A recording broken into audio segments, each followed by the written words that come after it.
천국에 대한 네 번째 생각을 이어가겠습니다. 이 죽어서 가는 곳이 아니다가 일단 큰 제목인데요. 이번 네 번째 시간에는 이따 베드로와 천국 열쇠라는 그런 부제, 소제목으로 시작을 하도록 하겠습니다. 천국에 대한 두 번째, 천국이라는 단어가 처음 두 번 사용된 것은 세례 요한이 회개하라 천국이 가까이 왔다라고 할 때 하고, 그 다음 예수님께서 동일하게 회개하라 천국이 가까이 왔다라고 이야기할 때 두 번 처음 사용됐습니다. 이때 세례 요한이 회개하라 천국이 가까이 왔다라고 이야기할 때에는 이사야 40장 1절부터 5절에서 말씀한 예언한 광야 외치는 소리로서 세례 요한이 나타나고 있다는 것을 성경이 말하고 있는데, 그때에는 내 백성을 위로하라, 벌을 배나 받았다, 예루살렘의 마음에 닿게 말하라, 그리고 여호와의 길을 예비하라, 하나님의 대로를 평탄케 하라, 모든 육체가 보리라, 이런 표현들이 연관되어서 함께 나타나고 있습니다. 그래서 이때 천국은 이스라엘 백성을 위로하는, 예루살렘을 위로하는 그런 천국이라는 것을 이해할 수가 있고, 또 여호와가 하나님이 모든 육체가 볼 수 있도록 오시는 그런 이야기를, 그런 예언의 말씀이 응하는 그런 사건으로 볼 수가 있겠습니다. 그리고 또 예수님이 선포할 때는 이사야 9장 1절부터 7절의 성취로서 예수님이 성취하고 있는 것인데, 이 나라를昌盛하게 하시며 압제자의 막대기를 미디안의 날과 같이 꺾으심으로 탈취물을 나누는 기쁨이 있겠다라는 표현이 함께 나오고 있습니다. 그래서 이때 이 나라 역시 이스라엘 나라를 말하고 있겠습니다. 그리고 이렇게 되는 이유는 이는 한 아들을 주셨고 어깨에는 정사를 메었고 전능하신 하나님, 영존하시는 아버지, 평강의 왕이며 다윗의 왕자와 그의 나라를 굳게 세우고 보존하실 것이다. 즉 예수님께서 회개하라 천국이 가까이 왔다라고 말씀하실 때 그 천국은 다윗의 왕자 그리고 그의 나라하고 관련이 되어 있고 평강의 왕이시며 영존하시는 아버지이시다 라는 것을 또한 동시에 말씀하고 있는데, 이사야 9장은 여호와의 열심히 일을 이루겠다고 하는 그런 계획에서 끝나고 있습니다.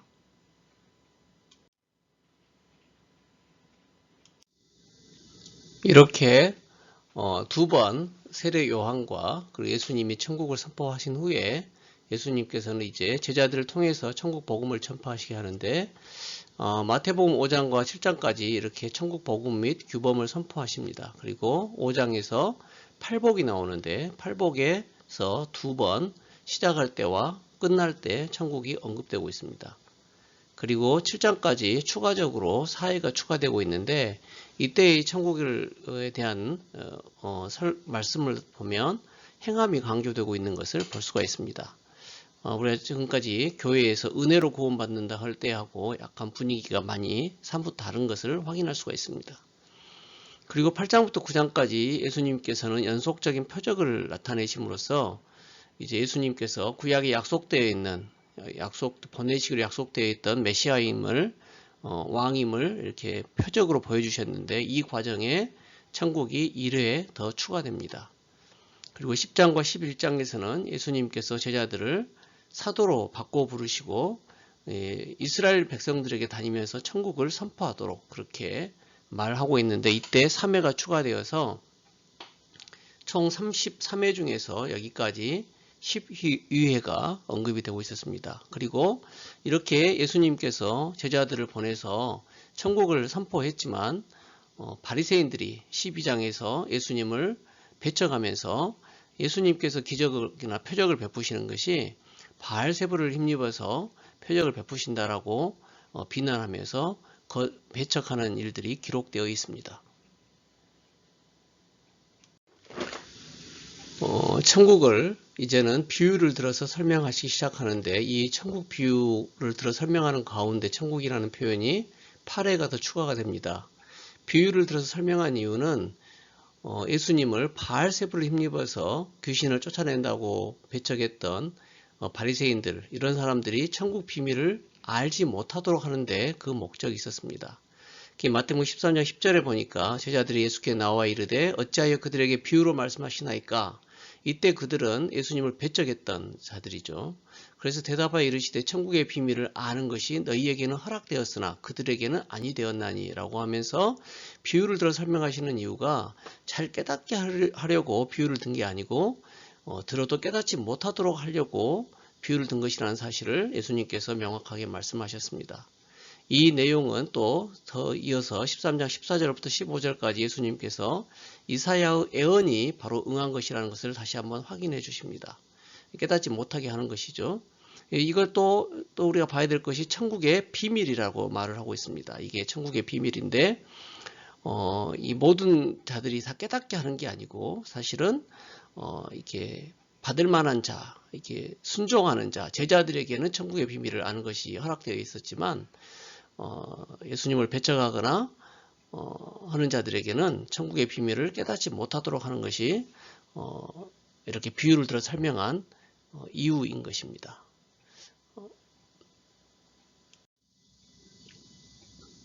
다음은 천국 열쇠라는 표현이 나옵니다. 이게 21번째 내인데요. 마태복음 16장에서 18절부터 20절까지 또 내가 네게 이르노니 너는 베드로라. 내가 이 반석 위에 내 교회를 세우리니 음부의 권세가 이기지 못하리라.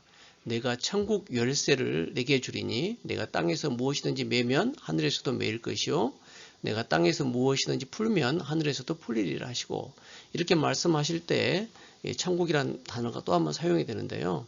이 배경을 살펴보면 먼저 12장에서 유대인 지도자들이 바알세불을 힘입어서 예수님을 배척했습니다. 그래서 깨닫지 못하도록 비유를 들어 천국을 설명했고 이제 더 이상 이제 이스라엘 백성들이 받아들이지 않을 것이라는 것을 이제 확인한 후에 이제 십자가로 향하게 됩니다. 그래서 십자가로 향하면서 예수님을 하나님의 아들로 믿는 자들로 구성되는 예수님의 교회를 세우겠다고 알리게 되고 이 교회를 세우다고 알리면서 예수님을 하나님의 아들이라고 고백한 베드로에게 천국 열쇠를 주겠다라고 말씀하고 있습니다. 여기서 우리가 살펴볼 것이 천국과 교회와의 관계입니다. 교회는 베드로의 고백 그리고 예수님은 하나님의 아들이라는 믿음 위에 세워지는 것이 교회가 되겠죠. 교회에 속한 자들은 천국에서 예수님과 함께 다스리게 될 것입니다. 교회의 대표 중인 한 명인 베드로에게 주어진 천국 열쇠인데요. 메시아가 지상에서 직접 통치하는 천국은 이제 뒤로 미뤄지고 연기되고 천국의 일부라고 볼 수 있는 교회가 예수님 재림 전까지 휴거되기 전까지 예수님이 하나님의 아들임과 천국을 세우기 위해서 예수님이 재림할 것을 선포하는 조직이 교회가 되겠습니다. 바디가 몸이. 그래서 천국은 이제 비밀스럽게 미스터리 폼으로 교회 안에 내재되게 됩니다. 그래서 교회는 천국의 청지기 또는 관리인이라고 볼 수가 있을 것 같다고 저는 생각합니다.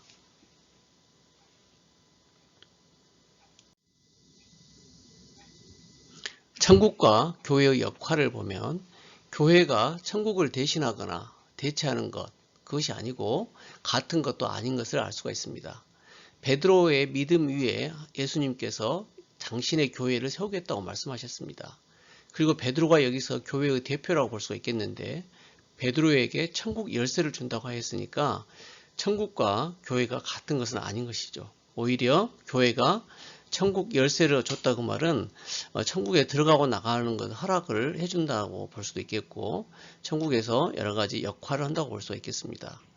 예수님을 하나님의 아들로 믿는 제자들의 무리, 교회는 예수님이 재림하여 천국이 이루어질 때 함께 천국에 들어가서 중요한 역할을 하게 될 것이라고 믿습니다. 이 중요한 역할을 하게 될 것이라고 생각하는 이유는 천국 열쇠라는 표현이 있기 때문에 그렇게 생각을 하는 것입니다.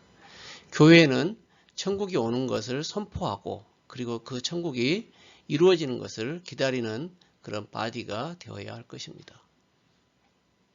되어야 할 것이라고 생각합니다.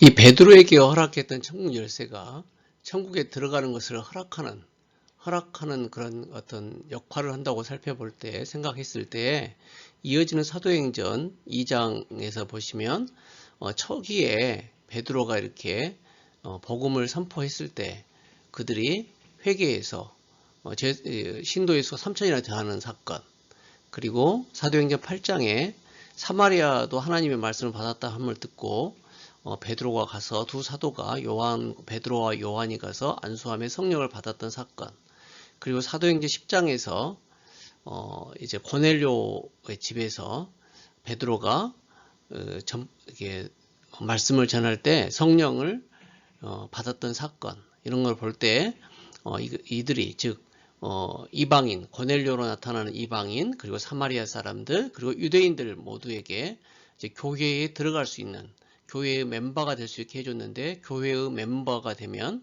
결국 천국에 들어가는 것이 되는 것이죠. 왜냐하면 교회는 천국의 일부, 이렇게 예수님과 함께 다스릴 사람들이기 때문에 그렇게 볼 수가 있겠습니다.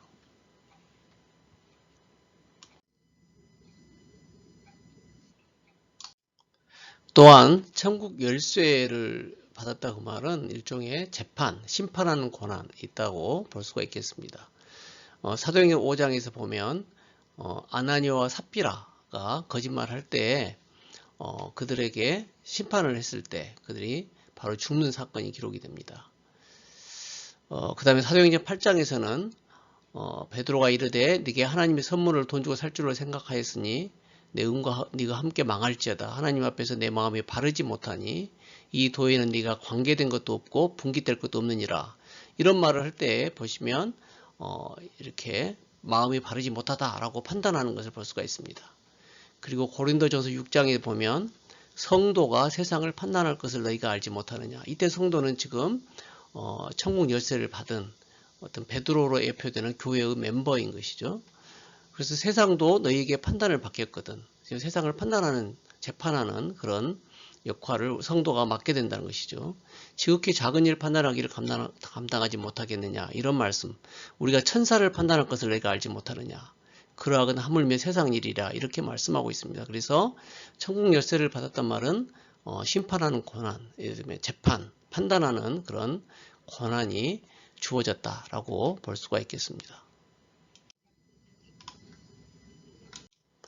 계속해서 천국에서 성도 역할을 살펴보면 마태복음 19장 28절에 보시면 예수께서 이르시되 내가 진실로 너희에게 이르노니 세상이 새롭게 되어 인자가 자기 영광의 보좌에 앉을 때에 나를 따르는 너희도 12보좌에 앉아 이스라엘 12지파를 심판하리라.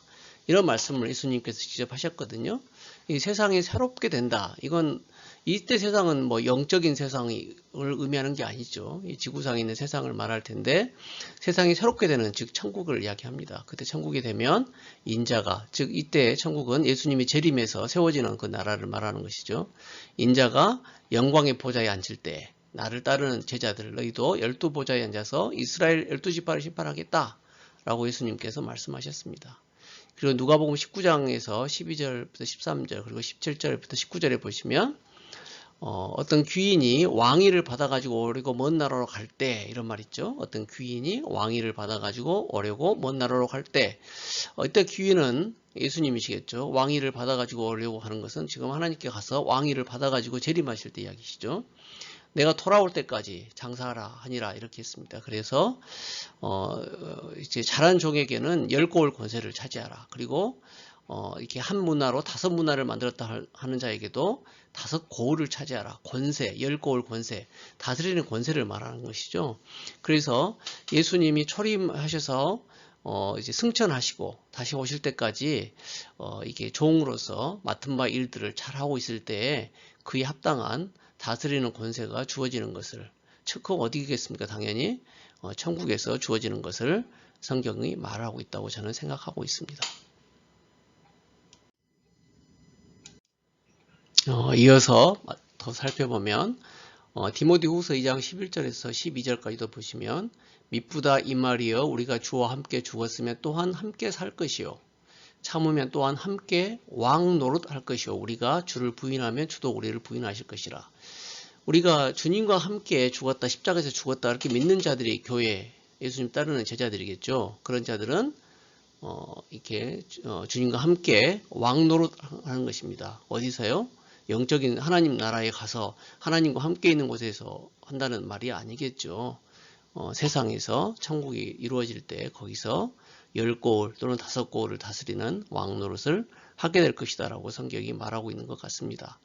그리고 계시록 5장 9절부터 10절에 보시면 일찍이 죽음을 당하사 각 족속과 병원과 백성과 나라 가운데에서 사람들을 피로 사서 하나님께 드리시고 그들로 우리 하나님 앞에서 나라와 제사장들을 삼으셨으니 그들이 땅에서 왕노릇 하리로다 하더라. 이렇게 말씀이 되어 있습니다. 어디서 왕노릇 한다고요? 땅에서요. 왕노릇 하려면 나라 다스려야 될 어떤 영역이 있어야 되겠잖아요. 그것이 천국이라고 생각하고 있습니다. 즉, 이 천국은 예수님이 재림하셔서 이 땅에 세워지는 예수님이 직접 통치하시는 나라라고 생각하고 있습니다. 여기까지 해서 21번째, 33번 중에서 21번째 천국이라는 단어에 대해서 좀 길게 살펴봤습니다. 다음 시간에 이어서 22번째부터 또 살펴보도록 하겠습니다. 수고하셨습니다.